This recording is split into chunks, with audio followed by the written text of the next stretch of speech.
ए minus B का क्या definition होता है कि अगर कोई भी एलिमेंट ए माइनस बी सेट का है तो वो ए का तो होगा बट बी का नहीं होगा।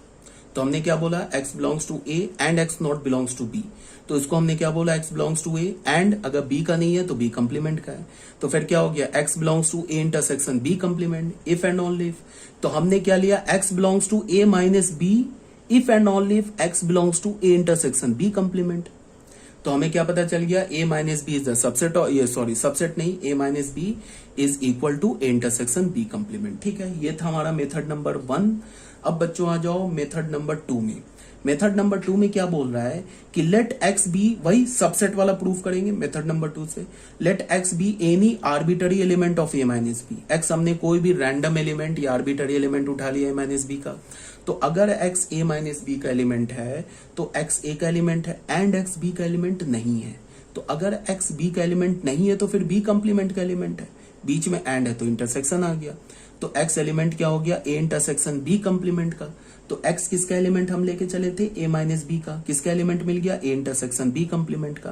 तो यहां से हमें क्या पता चला, A minus B is the subset of A intersection B complement. इसे हमने फर्स्ट इक्वेशन बोल दिया। अगेन हमने क्या बोला, let y be any arbitrary element of A intersection B complement. Y को हमने क्या बोल दिया, कोई भी रैंडम एलिमेंट बोल दिया इंटरसेक्शन बी कंप्लीमेंट का। तो अगर y A intersection B complement का एलिमेंट है तो वाई ए का भी है एंड वाई बी कंप्लीमेंट का भी एलिमेंट है। ठीक है, तो एंड इंटरसेक्शन है तो एंड आ गया। तो y एलिमेंट ऑफ ए, अगर b कंप्लीमेंट का एलिमेंट है तो फिर b का एलिमेंट नहीं है। तो फिर ये डेफिनेशन किसका आ गया, ये तो a माइनस बी का आ गया ना। तो y एलिमेंट हो जाएगा a माइनस बी का। तो y हमने किसका एलिमेंट लेके चले थे, a इंटरसेक्शन b कंप्लीमेंट का। y हमें किसका एलिमेंट मिल गया, a माइनस बी का। तो हमें क्या पता चला, a intersection b complement is the subset of a minus B. तो 1 एंड 2 से क्या प्रूफ हो गया, a minus B is equal to a intersection b complement.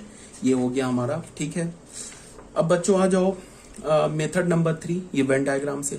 फिर वेन डायग्राम में वही a माइनस बी को हमने शेडिंग किया। a में से ये सेट है ना a, इसमें से b का तो यही पोर्शन है ना, बिकॉज ये तो दोनों में कॉमन है। तो a सेट में से b को हटा दिया, मतलब कि इंटरसेक्शन b को हटा दिया। तो ये शेडिंग आ गया a माइनस बी का। अब ये बताओ, ये शेडिंग किसकी है, a की, ये शेडिंग किसकी है, b की। इसका दोनों का हमें अगर इंटरसेक्शन लेना तो कॉमन लेना है। कॉमन क्या है, इतना ही तो शेडिंग कॉमन है। देख लो, यही तो शेडिंग कॉमन है, यही है ना। यहां भी देखो, इतने ही रीजन में यहां भी शेडिंग है और इतने ही रीजन में यहां भी शेडिंग है। तो ये कॉमन है, तो कॉमन हमने ले लिया। तो देख लो 1 और 2 से ये दोनों इक्वल प्रूफ हो गया। तो सेम लॉजिक से मैंने क्या बोला कि सेम लॉजिक से तुम b minus A is equal to B intersection A complement भी प्रूफ कर लेना। बस ये जो अभी हमने प्रूफ किया इसमें a का रोल b करेगा, b का रोल a करेगा। ठीक है, अब बच्चों आ जाओ थ्योरम नंबर 2 में। थ्योरम नंबर 2 जो है हमारा, ये ऑलरेडी मैंने तुम लोगों को बता रखा है, इसमें कोई नया थ्योरम नहीं है। अच्छा, ये कोई नया थ्योरम नहीं है, ऑलरेडी बता रखा है, इसका प्रूफ नहीं दिया था। ठीक है, तो प्रूफ देख लो। अभी इसमें क्या बोल रहा है, ये for any two sets A and B, कोई भी दो सेट ए और बी के लिए अगर ए यूनियन बी बी के इक्वल है, इसका क्या मतलब है, ए बी का सबसेट है। अगर तुम किसी भी सबसेट का यूनियन सुपर सेट के साथ लोगे तो हमें सबसेट, ये सुपर सेट आ जाएगा। और तुम अगर किसी भी सबसेट का इंटरसेक्शन सुपर सेट के साथ लोगे तो सबसेट आ जाएगा। तो हमने क्या बोला, ए यूनियन बी अगर बी के इक्वल है तो ए बी का सबसेट है। ए इंटरसेक्शन बी अगर ए के इक्वल है तो अगेन ए बी का सबसेट है। ठीक है, तो ये तो ऑलरेडी बता रखा मैंने, बट इसका एक बार प्रूफ देख लो क्या है। प्रूफ में बच्चों क्या है कि हमने क्या मान लिया कि let A intersection A is the subset of B. A को हमने क्या मान लिया कि बी का सबसेट है। तो हमें क्या प्रूफ करना है, then we have to prove that A union B is equal to B. हमने क्या बोला कि हमने ए को बी का सबसेट मान लिया। अब हमें क्या प्रूफ करना है कि ए यूनियन बी बी के इक्वल है। तो एक बात, सिंपल सी बात है, ये तो क्लियर है ना कि बी जो होगा वो सबसेट होगा ए यूनियन बी का, और ए भी सबसेट होगा ए यूनियन बी का। ए जो होगा वो सबसेट होगा ए यूनियन बी का, और बी जो होगा वो भी सबसेट होगा ए यूनियन बी का, बिकॉज ए के सारे एलिमेंट ए यूनियन बी में प्रेजेंट है और बी के भी सारे एलिमेंट ए यूनियन बी में प्रेजेंट है। तो A is the subset of A union B and B is also the subset of A union B. तो हमने क्या बोला, B is the subset of A union B. Starting में हमने क्या किया, ए को बी का सबसेट मान लिया और हमें ये प्रूफ करना है A union B is equal to B. B is the subset of A union B, ये तो बिल्कुल क्लियर है। अब बी को हमने ए यूनियन बी का सबसेट दिखा दिया। अब अगर मैं ए यूनियन बी को बी का सबसेट दिखा दूं तो फिर ए यूनियन बी और बी प्रूफ हो जाएगा इक्वल। तो हमने क्या किया, x को एलिमेंट ले लिया belong to A union B. तो अगर x ए यूनियन बी का एलिमेंट है तो यहां से हमें क्या पता चला कि x ए का भी एलिमेंट है और x बी का भी एलिमेंट है। तो हम इसको क्या लिख सकते हैं कि अगर x ए का एलिमेंट है तो x बी का भी एलिमेंट है। क्यों? बिकॉज ए बी का सबसेट है। तो ए बी का सबसेट है तो ए के जितने भी एलिमेंट्स है वो बी में भी प्रेजेंट है। ठीक है, तो x element of B, x element of A implies x element of b। क्यों? Because a is the subset of b। तो यहां पे हमने क्या लिखा, x एलिमेंट ऑफ b और x एलिमेंट ऑफ b। तो दो बार और लिखा है, इस और को हटा दिया तो हमें क्या मिल गया, x एलिमेंट ऑफ b। तो यहां से हमें क्या मिल गया, हम x किसका एलिमेंट लेके चले थे, a यूनियन b का, और x हमें किसका एलिमेंट मिल गया, b का। तो क्या हो गया, a यूनियन b b का सबसेट हो गया, और b तो a यूनियन b का ऑलरेडी सबसेट है। तो बिल्कुल ऑब्वियस सी बात है। तो फ्रॉम 1 and 2 प्रूफ हो गया, from 1 and 2 a union b is equal to b। ये कब प्रूफ हुआ, जब हमने स्टार्टिंग में अज्यूम किया है ना a is the subset of b, तब जाके ये प्रूफ हुआ है। देखो ये हमने अज्यूम किया है, तब जाके हम प्रूफ कर पाए हैं कि अगर x a यूनियन b का एलिमेंट है तो x b का भी एलिमेंट है। इसको हमने यूज किया है ना। ठीक है, तो ये प्रूफ हो गया। एक दूसरा मेथड भी है प्रूफ करने का। कन्वर्सली हम कैसे प्रूफ कर सकते हैं, हमने मान लिया कि अब यहां हमने क्या प्रूफ एज्यूम किया कि ए बी का सबसेट है, और क्या प्रूफ कर दिया कि ए यूनियन बी बी के इक्वल है। अब क्या करेंगे कि हम मान लेंगे कि ए यूनियन बी के इक्वल है, और क्या प्रूफ कर देंगे, ए बी का सबसेट है। तो ये भी प्रूफ हो जाएगा। तो हमने क्या बोला कि let A union B is equal to B. A union B को हमने किसके इक्वल कर दिया, प्रूफ बी के। Then we have to prove that A is the subset of B. तो हमने एक्स एलिमेंट उठा लिया ए का। तो अगर एक्स ए का एलिमेंट है, इसको हमने क्या किया है, अज्यूम किया है, ए यूनियन बी को बी के इक्वल अज्यूम किया है, और प्रूफ क्या करना है, ए बी का सबसेट है। यहां क्या किया है हमने, ए बी का सबसेट है ये अज्यूम कर लिया है, और प्रूफ क्या करना है, ए यूनियन बी बी के इक्वल है। तो इसको हमने देखो क्या किया, ए यूनियन बी को बी के इक्वल हमने अज्यूम कर लिया, और हमें प्रूफ क्या करना है, is the subset of B. तो हमने बोल दिया X element of A, X को हमने क्या बोला, ए का एलिमेंट है।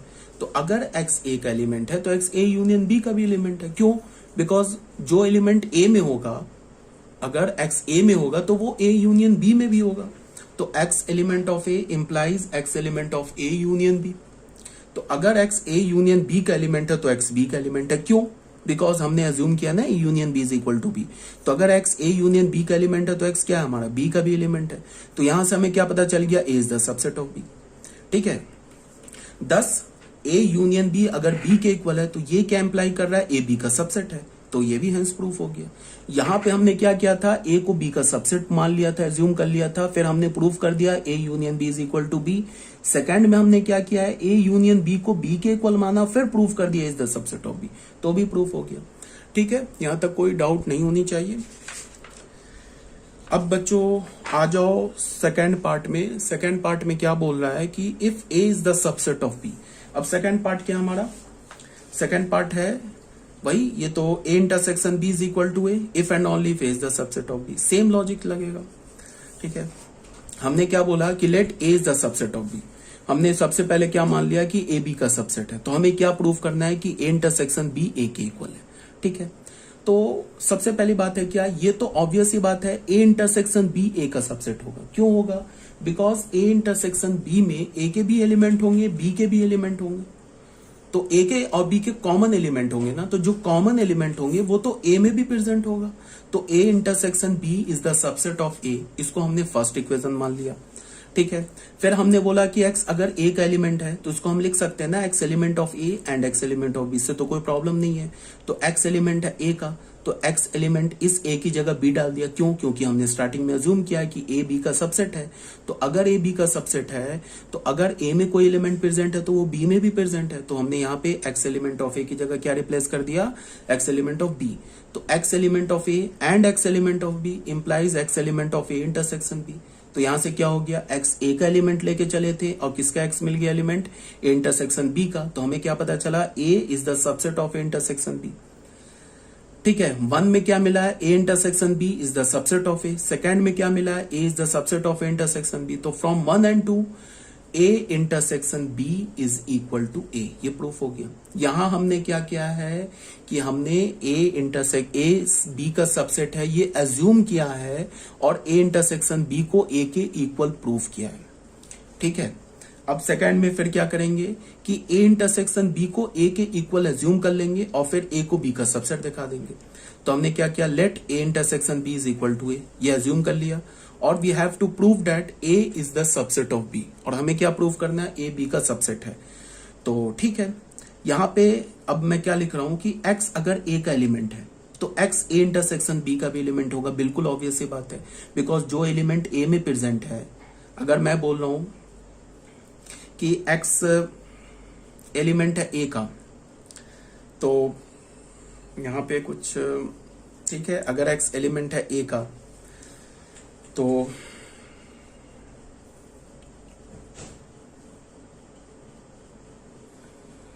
ठीक है, इसको तुम ऐसे देखो कि अगर x एलिमेंट है a का तो x एलिमेंट है a इंटरसेक्शन b का। ये लॉजिक सही नहीं है बच्चों, यहाँ पे ये गड़बड़ लग रहा है कुछ।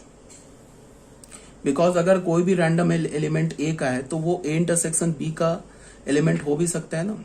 अच्छा ठीक है, सॉरी यहाँ पे हमने अज्यूम किया है ना बच्चों, ये देखो, ये अज्यूम किया है ना हमने, इंटरसेक्शन बी सेट को ए के इक्वल अज्यूम किया है ना। तो अगर एक्स ए का एलिमेंट है तो एक्स इंटरसेक्शन बी का भी एलिमेंट है। क्यों? बिकॉज ए इंटरसेक्शन बी जो सेट है वो तो ए के इक्वल है। बट अगर ये अज्यूम नहीं करता तो ये गलत स्टेटमेंट हो जाता। क्यों? बिकॉज अगर मैं बोलूं कि एक्स ए का एलिमेंट है तो जरूरी थोड़े ना कि वो इंटरसेक्शन बी का भी एलिमेंट है। लेकिन हमने यहाँ क्या अज्यूम कर रखा है कि A intersection B set A का एलिमेंट है। तो अगर x a का एलिमेंट है तो वो x a इंटरसेक्शन b का भी एलिमेंट है। ये बात आ गई समझ में? तो इसको मैं क्या लिखूंगा, x element of a and x element of b। Intersection है तो एंड आ जाएगा। तो इसको मैं क्या लिख सकता हूं, x एलिमेंट ऑफ b। क्यों? कि x एलिमेंट a का भी है एंड x एलिमेंट b का भी है। तो इसका मतलब क्या है, x एलिमेंट b का है। ठीक है, तो यहां से हम क्या लेके चले थे कि x a का एलिमेंट है, हमें क्या मिला कि x b का एलिमेंट है। तो a क्या हो गया, b का सबसेट हो गया। तो a is the subset of b। अब हमने क्या बोला, a intersection b is equal to a implies a is the subset of b। तो ये भी प्रूफ हो गया। फर्स्ट में हमने क्या किया था, a को b का सबसेट मान लिया था और क्या प्रूफ कर दिया, a intersection b is equal to a। Second में हमने क्या किया, a इंटरसेक्शन b को a के इक्वल एज्यूम कर लिया और प्रूफ क्या कर दिया, a is the subset of b। ठीक है बच्चों, तो ये भी हमारा जो है पीडीएफ कंप्लीट हो गया। अब तुम्हें बात क्या ध्यान में रखना है, जो मैं बता रहा हूं कि सबसे पहले तुम्हें इस बात को ध्यान में रखना है कि ये जो मैं प्रूफ कर रहा हूं ये प्रूफ इंपॉर्टेंट नहीं है एग्जाम के लिए। कभी भी तुम्हें कोई भी थ्योरम प्रूफ करने के लिए नहीं आएगा। आ भी सकता है, मतलब किसी स्पेशल केस में आ भी सकता है, उसकी गारंटी नहीं है, बट इन जनरल नहीं आता है। बट ये प्रूफ करने से क्या होगा, तुम्हारा जो लॉजिक है ना सेट का, वो काफी क्लियर होगा। इसीलिए मैं प्रूफ कर रहा हूं। जनरली टीचर्स क्या करते हैं कि सिर्फ तुम्हें थ्योरम्स लिखवा देंगे कि देखो बेटा ये थ्योरम्स है, इसको तुम रट जाओ। तो मैं भी बोल रहा हूं थ्योरम्स रट जाओ, बट तुम्हें करना क्या है, इन थ्योरम्स का एक बार प्रूफ खुद से लिख के देख लो, खुद से एक बार प्रूफ लिख लो। और जो मैं वीडियो लेक्चर में तुम्हें जो प्रूफ समझा रहा हूं इसको एक दो बार देख लो। क्यों? इससे तुम्हें बेनिफिट क्या मिलेगा कि जब तुम क्वेश्चन सॉल्व करोगे ना, प्रूफ डेट वाले क्वेश्चंस, तो उसमें तुम्हें जो ये लॉजिक मैं यहाँ यूज कर रहा हूं ना, वो लॉजिक काम आएगा। समझ रहे हो ना बात को?